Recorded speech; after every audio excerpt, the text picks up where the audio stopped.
Simulan natin ang ating banal na pagdiriwang sa ngalan ng Ama at ng Anak at ng Espiritu Santo. Amen. Ang pagpapala ng ating Panginoong Hesukristo, ang pag-ibig ng Diyos Ama, at ang pakikipagkaisa ng Espiritu Santo naway sumainyong lahat. At sumayo rin. Mga kapatid, pinagpala si Maria at si Elizabeth dahil sa kanilang kagandahang loob nang tumugon sa tawag ng Diyos. Habang papalapit na tayo sa pagdiriwang ng Pasko ng pagsilang, pagkalooban dinawa tayo ng Diyos ng lakas ng loob na tumugon sa kanyang paanyaya. Ipanalangin din natin sa pagdiriwang na ito ang kabataan na pag-asa ng bayan. Maging huwaran nawa nila si Maria sa pagdadala ng kanilang puso kay Jesus sa lahat ng oras at lugar. At upang tayo ay maging marapat gumanap sa banal na pagdiriwang, aminin natin at pagsisihan ang ating mga kasalanan. Inaamin ko Sa makapangyarihang Diyos at sa inyo mga kapatid, na lubha akong nagkasala sa isip, sa salita, sa gawa at sa aking pagkukulang. Kaya isinasamo ko sa mahal na Birheng Maria, sa lahat ng mga anghel at mga banal, at sa inyo mga kapatid, na ako'y ipanalangin sa Panginoong ating Diyos. kaawaan tayo ng makapangyarihang Diyos, patawarin tayo sa ating mga kasalanan at patnubayan tayo sa buhay na walang hanggan. Amen. Panginoon, kaawaan mo kami. Panginoon, kaawaan mo kami. Kristo, kaawaan mo kami. Kristo, kaawaan mo kami. Panginoon, kaawaan mo kami. Panginoon, kaawaan mo kami.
Manalangin tayo. Ama naming makapangyarihan, kasihan mo kami ng iyong pagmamahal upang kaming nakabatid sa pagbabalita ng anghel tungkol sa pagkakatawang tao ng anak mo ay makapakinabang sa kanyang pagpapakasakit at pagkamatay sa krus sa pagsapit namin sa pagkabuhay niya sa langit. Sa pamamagitan niya, kasama ng Espiritu Santo, magpasawalang hanggan. Amen. Magsiupo muna po ang lahat. Pagbasa mula sa aklat ni Propeta Mikas. Ito ang sinasabi ng Panginoon, Bethlehem Ephrata, bagamat pinakamalit ka sa mga angkan ni Huda, ay sa iyo magmumula ang isang maghari sa Israel, ang pinagmulay buhat pa ng una. Mula pa noong unang panahon, kaya nga ang bayan ng Panginoon ay ibibigay niya sa kamay ng mga kaaway hanggang sa isilang ng babae ang sanggol na maghahari. Pagkatapos babalik sa Israel ang nalabi sa bansang ito. Pagdating ng haring yaon, pamamahalaan niya ang Israel sa pamamagitan ng kapangyarihan ng Panginoon. Taglay niya ang katakilaan ng pangalan ng Panginoon na kaniyang Diyos. At ang Israel ay mamumuhay na ligtas, sapagkat ang haring yaon ay kikilalaning ng buong sanlibutan. Sa kanya magmumula ang kapayapaan natin. Ang salita ng Diyos. Salamat sa Diyos.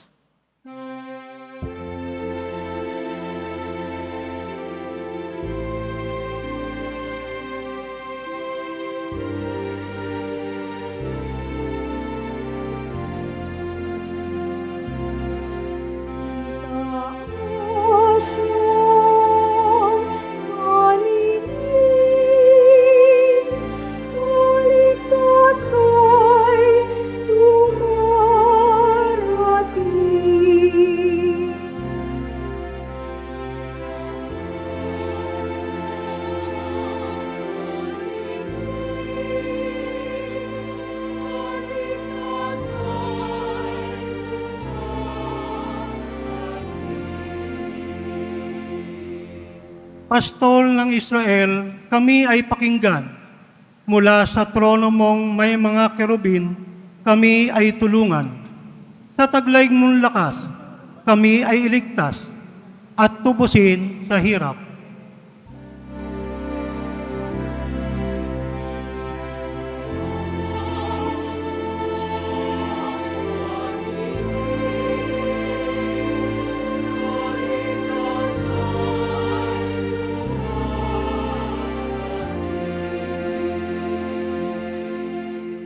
Ika'y manumbalik, O Diyos na dakila.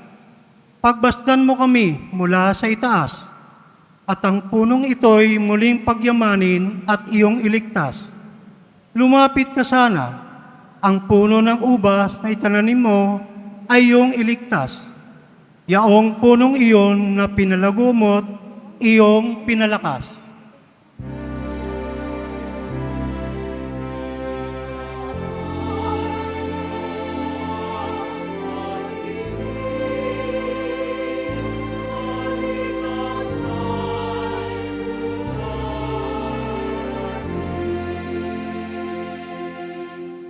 Ang lingkod mong mahal ay iyong ingatan.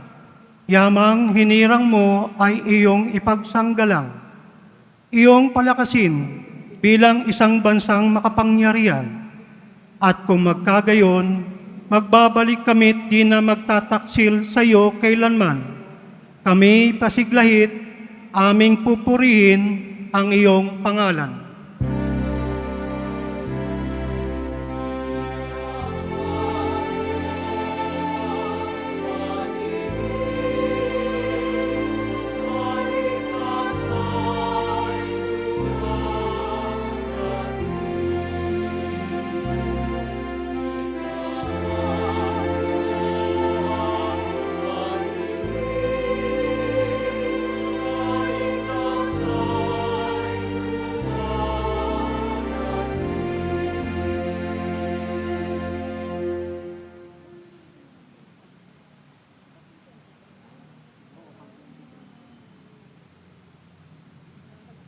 Pagbasa mula sa sulat sa mga Hebreo.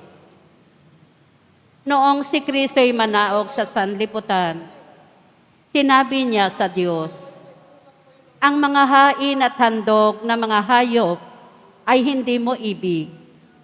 Kaya't inihanda mo ang aking katawan upang maging hain. Hindi mo kinalugdan ang mga handog na susunugin at ang mga handog dahil sa kasalanan. Kaya't aking sinabi, narito ako, O Diyos, upang tupdin ang iyong kalooban.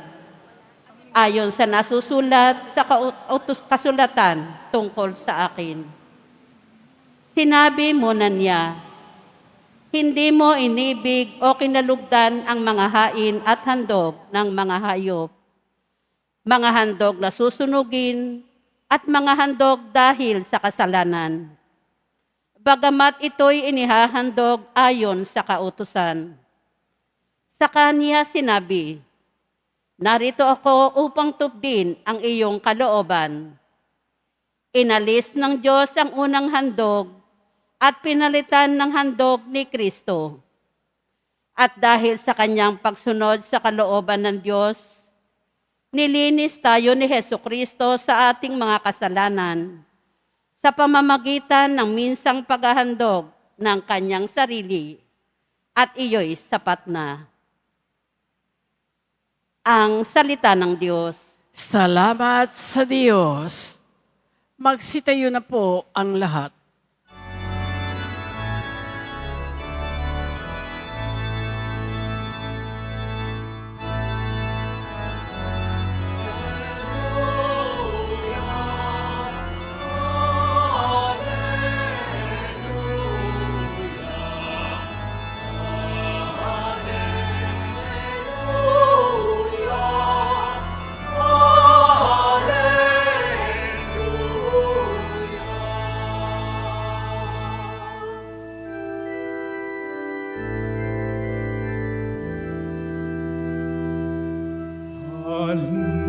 Hari ng mga bansa,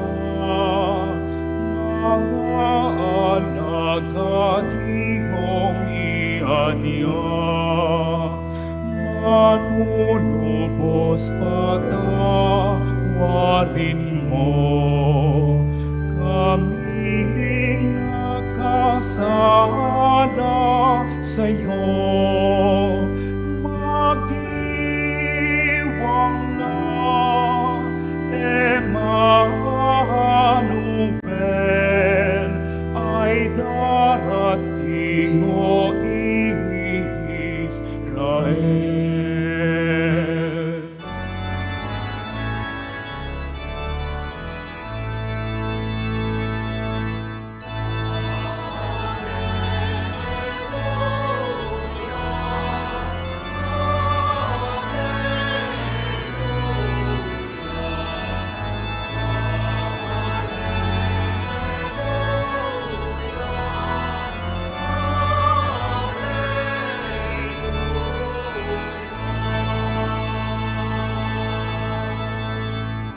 Sumainyo ang Panginoon. At sumayo rin Ang mabuting balita ng Panginoon ayon kay San Lucas. papuri sa iyo, Panginoon.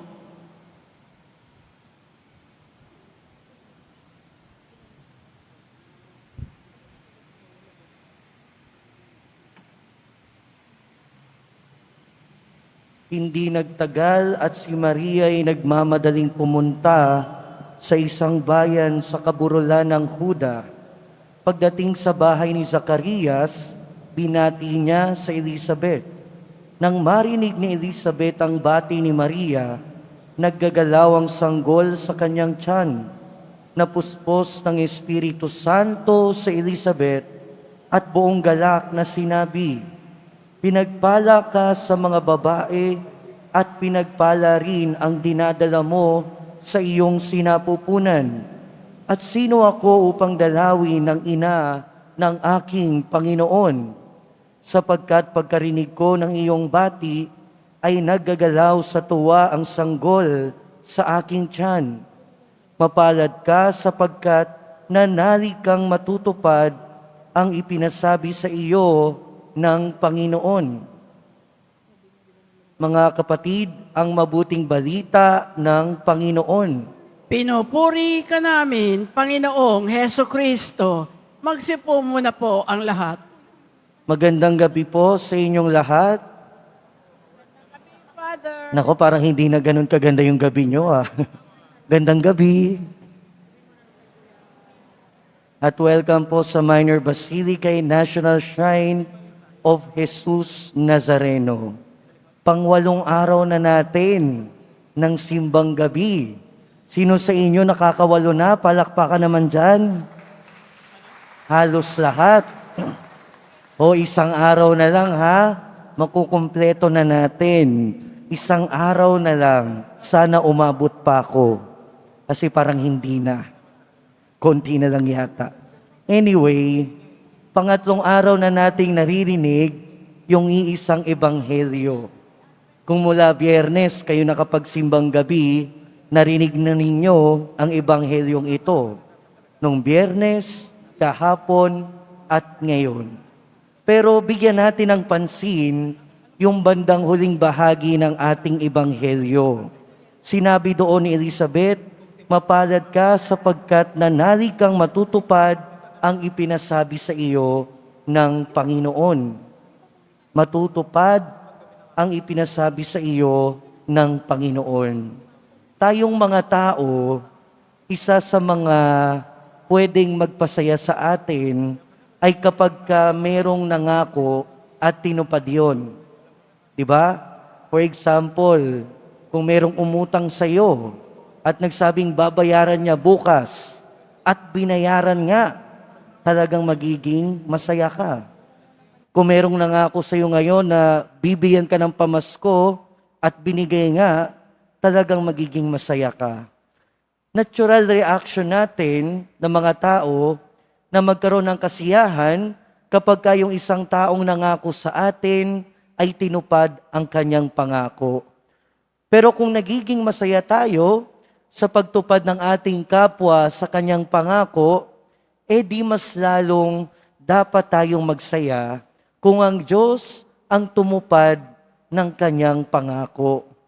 Siguro yun yung ibig sabihin ni Elizabeth nung sinabi niyang kay Maria na mapalad ka sapagkat nanalig kang matutupad ang ipinasabi sa iyo ng Panginoon.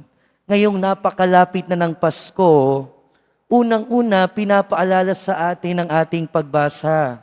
Pinapaalala sa atin na bukod sa napakalapit na ng Pasko, ang Pasko ay katuparan ng plano ng Diyos. Ang Pasko ay katuparan ng pangako ng Diyos. Sa ating unang pagbasa narinig natin, daang-daang taon bago pa man isilang ang ating Panginoong Hesukristo, meron ng propesiya tungkol sa Kanya ang propeta Mikas. Na sinasabi doon, narinig natin, manggagaling sa Bethlehem o ipanganganak sa Bethlehem ang Mesiyas, ang tagapagligtas.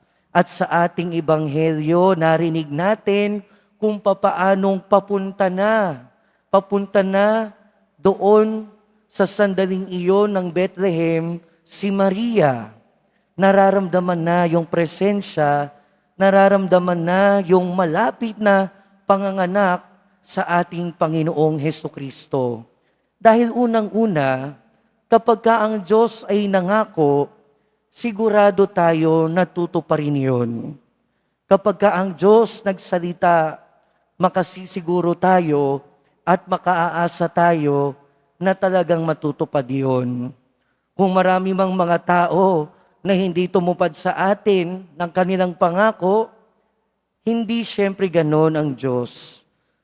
Nung pinlano ng Diyos na ipadala ang kanyang bugtong na anak, natupad yun. Nung nagbuntis at nanganak si Maria sa ating Panginoong Hesukristo.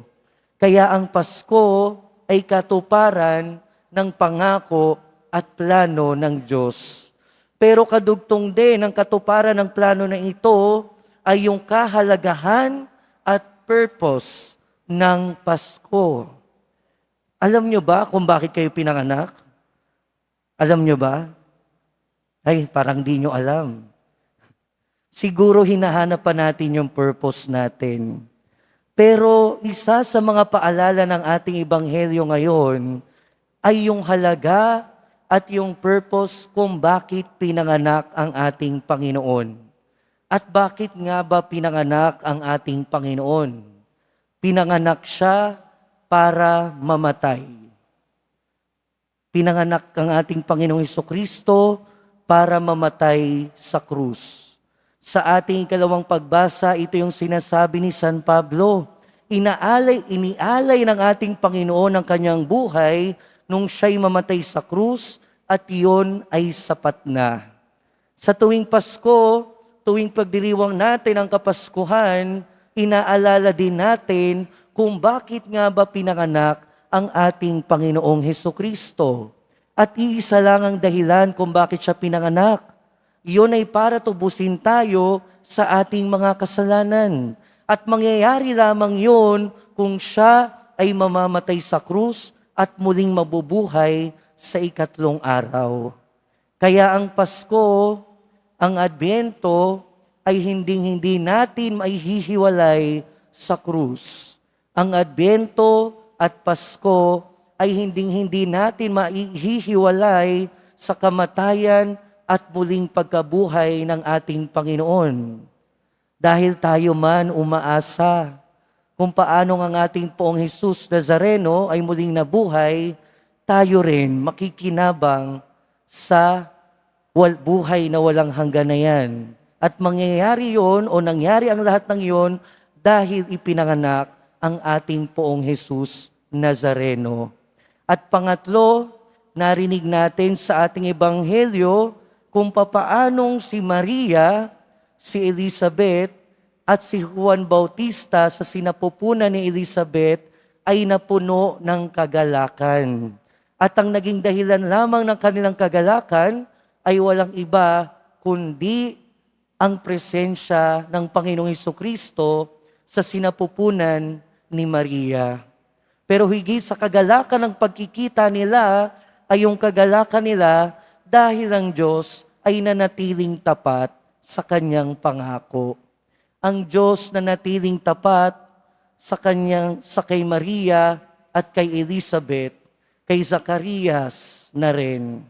At mga kapatid, ito din ang paalala sa atin ngayon na sa tuwing darating ang Kapaskuhan, pinapaalalahanan din tayo hindi lamang ng kapanganakan ng ating Panginoong Hesukristo. Paalala din yon na ang Diyos ay naging tapat at ang Diyos ay mananatiling tapat kahit kailan. Minsan hindi tayo nagiging tapat sa ating Panginoon. Minsan tumatalikod tayo sa pagmamahal ng ating Panginoon. Pero kahit ilang ulit tayong maging hindi tapat, mananatiling tapat ang Panginoon sa atin. Kahit ilang beses din tayong tumalikod sa Kanya, hindi tayo kayang talikdan ng ating Panginoon. Lagi nating alalahanin yan, lalo na tuwing Pasko. Kaya sa pagpapatuloy ng ating buhay, mga kapatid, isang bagay lamang isang bagay sa mga pwede nating baunin ngayong gabi. Ang Diyos ay tapat at mananatili siyang tapat sa bawat isa sa atin. Nawa, ang katapatan na yon ay ang paghugutan natin ng ating kagalakan. Amen. Magsitayo na po ang lahat at ipahayag natin ang ating pananampalataya. Sumasampalataya ako na may gawa ng langit at lupa. Sumasampalataya ako kay Hesukristo, iisang anak ng Diyos, Panginoon nating lahat. Nagkatawan tao siya, lalang ng Espiritu Santo, ipinanganak ni Santa Maria ang Birhen, pinagpakasakit ni Poncio Pilato, ipinako sa krus, namatay inilibing, nanaog sa kinaroroonan ng mga yumao, Nang may ikatlong araw na buhay na maguli, umakyat sa langit, na luluklok sa kanan ng Diyos Amang makapangyarihan sa lahat. Doon magmumulang paririto at huhukom sa nangabubuhay at nangamatay na tao. Sumasampalataya naman ako sa Diyos Espiritu Santo, sa banal na simbahang katolika, sa kasamahan ng mga banal, sa kapatawaran ng mga kasalanan, sa pagkabuhay na muli ng nangamatay na tao, at sa buhay na walang hanggan. Amen.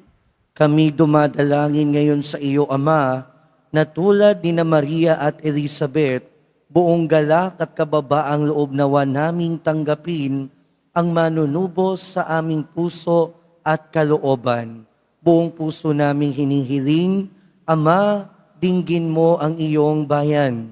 Ama, dinggin mo ang iyong bayan. Ibahagi nawa ng simbahan ang makadiyos na galak sa sangkatauhan sa mga nagdadalamhati, may sakit, matatanda, at mga may kapansanan. Manalangin tayo. Ama, dinggin mo ang iyong bayan. Maging laging mulat nawa ang mga pinuno ng bayan sa pangangakailangan ng lahat tungo sa makatarungan at mapagmalasakit na pamahalaan. Manalangin tayo. Ama, dinggin mo ang iyong bayan. Igalang nawa namin ang mga karapatan ng mga sanggol sa sinapupunan. Mamulat nawa kami sa pangangailangan ng mga nagdadalang tao at magsilbing huwaran naman ng pagpapakabuti sa kabataang Pilipino. Manalangin tayo. Ama, dinggin mo ang iyong bayan. Magkaisa nawa ang mga pamilya at magkakaibigan. Suportahan nawa nila ang bawat isa at maging bukas sa pag-unawa at pagpapatawad. Manalangin tayo. Ama, dinggin mo ang iyong bayan. Yakapin mo nawa, Ama, sa iyong pag-ibig at galak ang mga kapatid naming yumao. Manalangin tayo. Ama, dinggin mo ang iyong bayan. Ama namin, halina't dinggin at palakasin mo ang iyong bayan, upang tulad ni Maria, mapuspos kami ng bagong buhay, kagalakan at lakas sa maluwalhating pagdating ng iyong minamahal na anak, na nabubuhay at nagahari kasama mo at ng Espiritu Santo, magpasawalang hanggan. Amen. Magsiupo muna po ang lahat.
Manalangin kayo mga kapatid upang ang paghahain natin ay kalugdan ng Diyos amang makapangyarihan.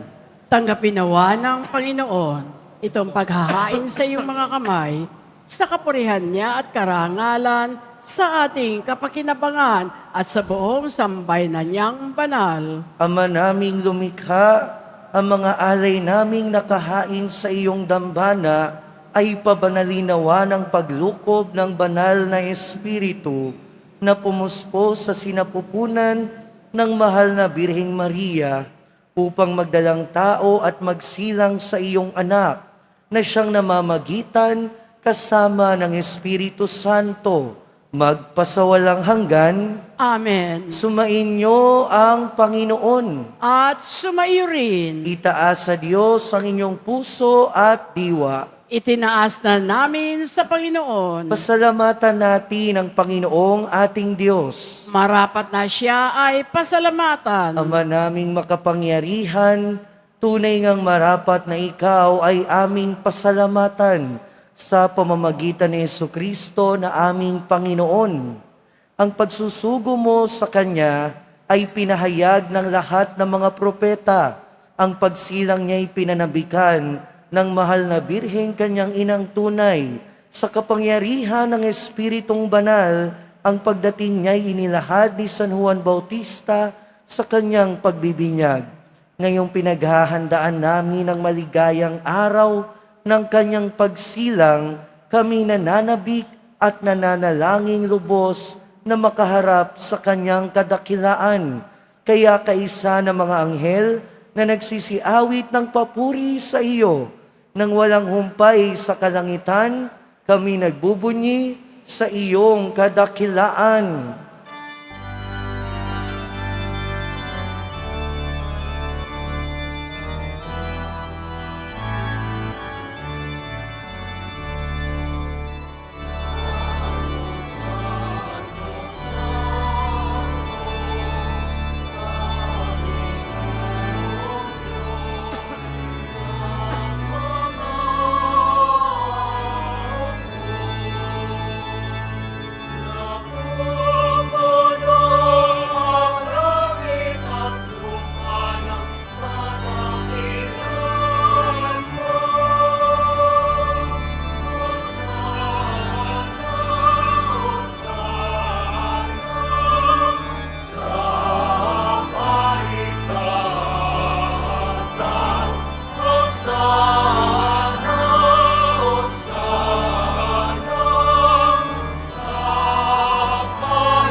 Magsilod na po ang lahat. Ama naming banal, ikaw ang bukal ng tanang kabanalan. Kaya't sa pamamagitan ng iyong Espiritu, gawin mong banal ang kaloob na ito, upang para sa amin maging katawan at dugo ng aming Panginoong Hesukristo. Bago niya pinagtiis ang kusang loob na maging handog, hinawakan niya ang tinapay, pinasalamatan kanya, pinaghati-hati niya iyon, iniabot sa kanyang mga alagad at sinabi, "Tanggapin ninyong lahat ito at kanin. Ito ang aking katawan na ihahandog para sa inyo."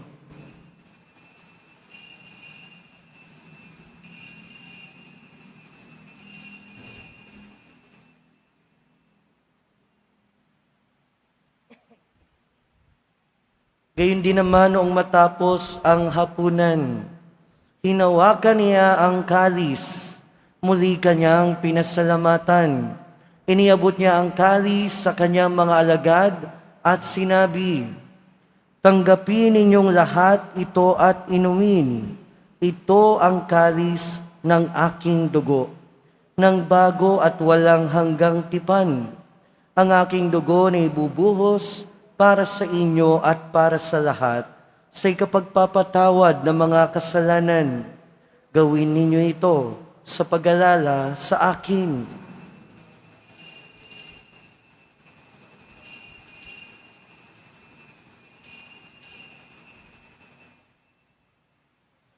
Magsitayo na po ang lahat. Ipagbunyi natin ang misteryo ng pananampalataya.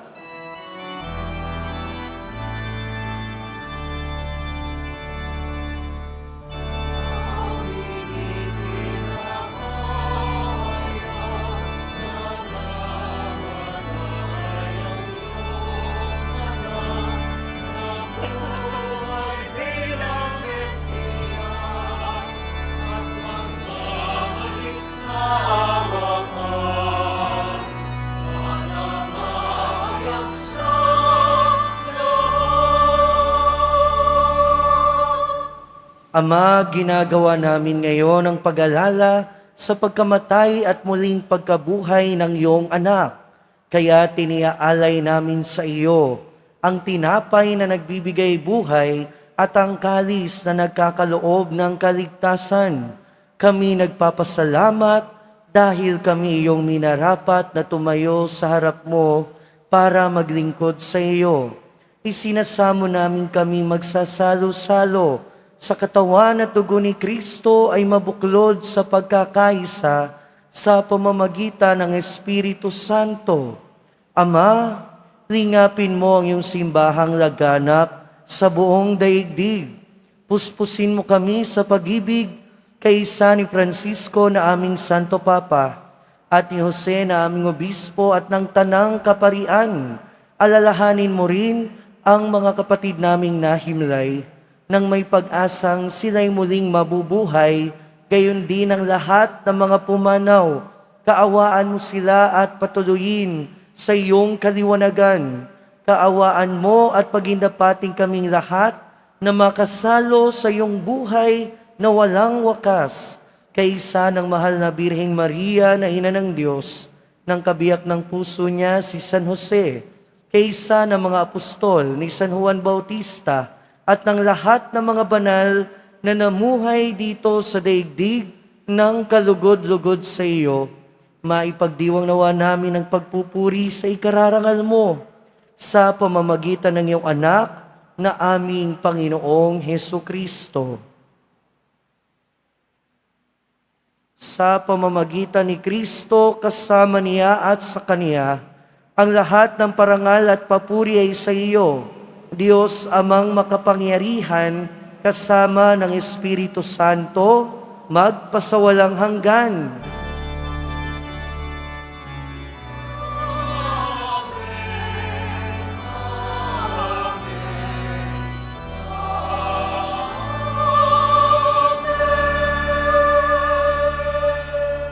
Sa tagubilin ng mga nakagagaling na utos at turo ni Jesus na Panginoon natin at Diyos, ipahayag natin ng lakas loob.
Hinihiling namin kami adya sa lahat ng masama, pagkalooban ng kapayapaan araw-araw, iligtas sa kasalanan at ilayo sa lahat ng kapahamakan, samantalang aming pinananabikan ang dakilang araw ng pagpapahayag ng tagapagligtas namin si Heso Kristo. Sapagkat iyo ang kaharian at ang kapangyarihan at ang kapurihan magpakailanman. Amen. Panginoong Heso Kristo, sinabi mo sa iyong mga apostol, kapayapaan ang iniiwan ko sa inyo. Ang aking kapayapaan ang ibinibigay ko sa inyo. Tunghayan mo ang aming pananampalataya at huwag ang aming pagkakasala. Pagkalooban mo kami ng kapayapaan at pagkakaisa ayon sa iyong kalooban, kasama ng Espiritu Santo, magpasawalang hanggan. Amen. Ang kapayapaan ng Panginoon ay laging sumainyo. At sumayo rin. Magbigayan tayo ng kapayapaan sa isa't isa. Peace be with you po.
Magsiluhod po ang lahat.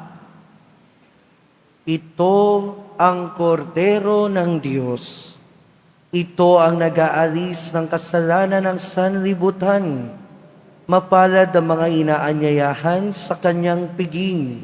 Panginoon, hindi ako karapat-dapat na magpatuloy sa iyo, ngunit sa isang salita mo lamang ay gagaling na ako.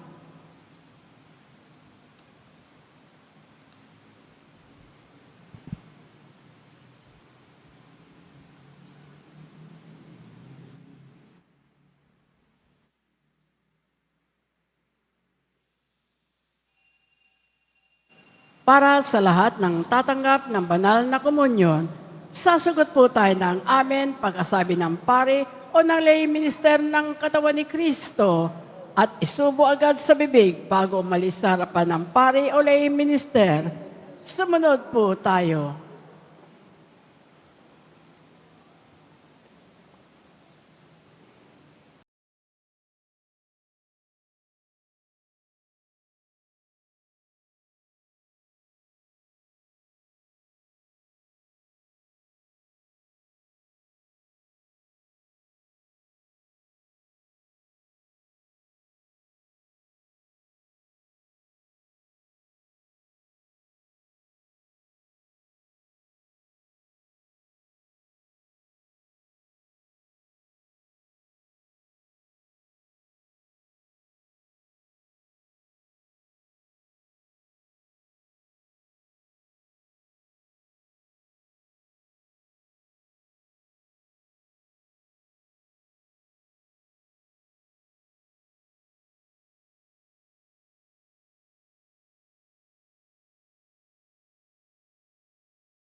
Magsitayo na po ang lahat. Pasalamatan po natin yung mga nag-offer ngayong gabi, ang QCMAM volunteers. Maraming salamat po. Manalangin tayo. Ama naming mapagmahal, amin ang pinagsaluhan ang piging na nagbibigay buhay. Habang papalapit ang dakilang kapistahan ng Pasko, lalo nawa kaming makinabang ng may pananabik sa pagiging marapat sa pagdiriwang sa pagsilang ng anak mo, na siyang namamagitan kasama ng Espiritu Santo, magpasawalang hanggan. Amen. Sumainyo ang Panginoon. At sumayo rin. Mahal na poong Jesus Nazareno, inihayag mo sa pamamagitan ng krus ang walang maliw na pag-ibig ng Diyos sa sangkatauhan. Pakinggan mo ang kahilingan, lalo na para sa mga nangangailangan ng iyong tulong at awa. Makamtanawa namin ang iyong kasagutan na may utang na loob na tinatanaw. Basbasan din po ninyo itong mga imahen at dasalan upang lalo kaming manalangin at magtiwala. Sa pamamagitan ng bendisyon na ito, naway lalo kaming maging mapaglingkod, masunurin at tapat sa iyo na aming maluwalhating Panginoon, magpasawalang hanggan. Amen. At pagpalain kayo na makapangyarihan at mapagmahal na Diyos. Ama, Anak, at Espiritu Santo, Amen. humayo kayong taglayang kapayapaan ng Poong Jesus Nazareno. Salamat sa Diyos.